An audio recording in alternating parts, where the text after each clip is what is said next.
It's another rainy day here in Taiwan, so let's go to Thailand.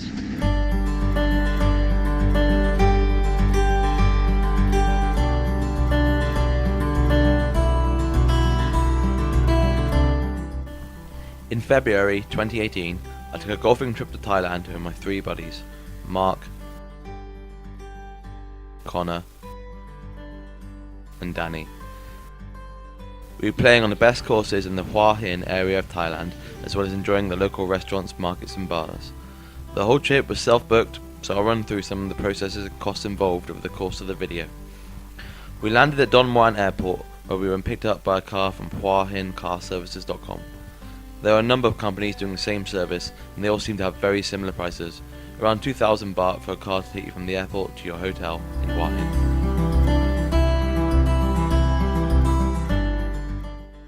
We booked the house on Airbnb, and it ended up being a pretty sweet villa. It had its own private swimming pool and pool table, as well as 4 rooms. It also had a gong. The cost came in at around $170 a night for the whole villa. On the first night we had a game of Settlers of Catan to decide how the rooms were doled out, with the winner, Connor, getting the enormous master bedroom. We made arrangements with HuaHinCarServices.com to be driven out for most of our rounds. On our first full day, we would be playing at Black Mountain.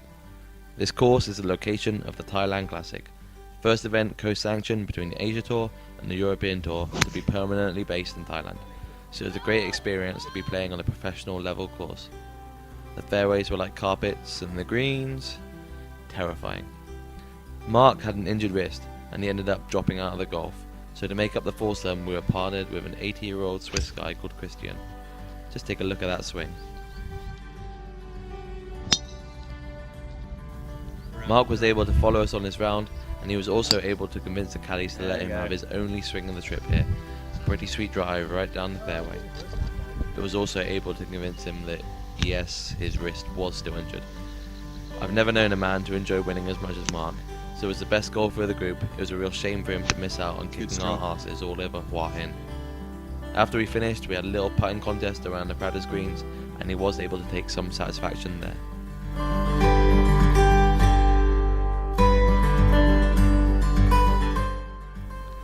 That night, we hit up the weekend cicada and tamarind night markets. There was some amazing food on offer, including some of the best ribs we'd ever eaten, as well as lots of market stalls selling handcrafted local wares.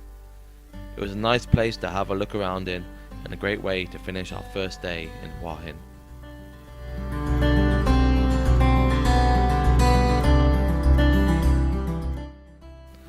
On returning to the house, we had another game of Catan, but with all the rooms having been picked, there was nothing to play for. That is, except for the honour of sharing a room with a huge picture of Steve Jobs from the master bedroom. This was something that we continued to play for on each night that we spent in the villa. The next morning we played at the Springfield Royal Golf and Country Club. There were 27 holes here, and we played on the older Jack Nicklaus designed Mountain and Lake Nines. Both were extremely beautiful and well kept courses, but it was the Mountain 9 that really shone. One of the quirks of golf in Thailand is that you have to play with your own caddy. At first we were a little wary of this, but when you get a good one who knows what they're doing, they can be a fantastic tool in helping read greens and judge distances to the pin. It's also great to have someone in your corner rooting and cheering for you.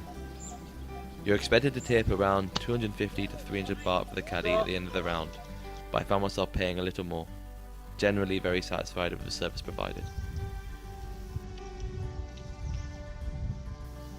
That night we headed into Hua Hin town proper. It's a really nice little town, not too seedy by Thailand standards, but with some interesting bars and restaurants. After checking out a few markets and having a delicious Middle Eastern dinner from a little restaurant called Ogun Hua Hin, we ended up at a dingy little bar with a pool table called Nee's Tika Club. There was nothing really Tika about it, but the bar girls were friendly and we had free reign on the music, as well as free shots when it was time to settle our bills.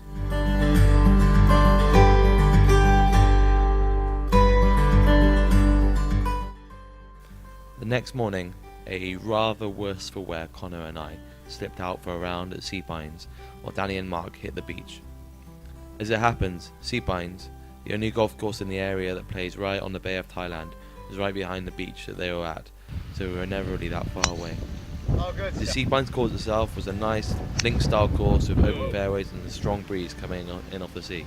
It's actually on army land, so on the drive-in you can see soldiers going about their day, and the whole course is bordered by barbed wire.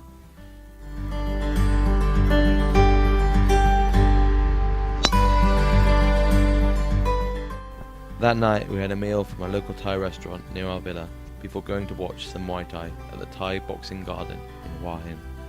It was clearly a tourist trap and the tickets were a little on the pricey side, but it was an enjoyable experience overall, and I'm glad we went and had a watch. After this we went to the East Rooftop Bar and Lounge, a quiet rooftop bar that served incredible cocktails.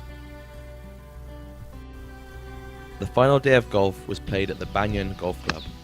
Since opening, it's regularly won awards for being one of the best golf clubs in Thailand, and it really didn't disappoint. Set over rolling hills, it's beautifully designed and kept. Overall, just a pleasure to play at, and my personal favourite of the golf courses around Hua Hin. Oh, I saw that. All the tee times were booked through ThailandGolfers.com. I got in contact with a few agencies in regard to purely booking tee times, but despite being very specific in the times and dates that we were looking for, a number of them either failed to read my emails properly or tried to upsell me. ThailandGolfers.com have a simple website on which I was able to book and pay for tee times with a minimum of us at the cheapest price that I was able to find. I would definitely use them again.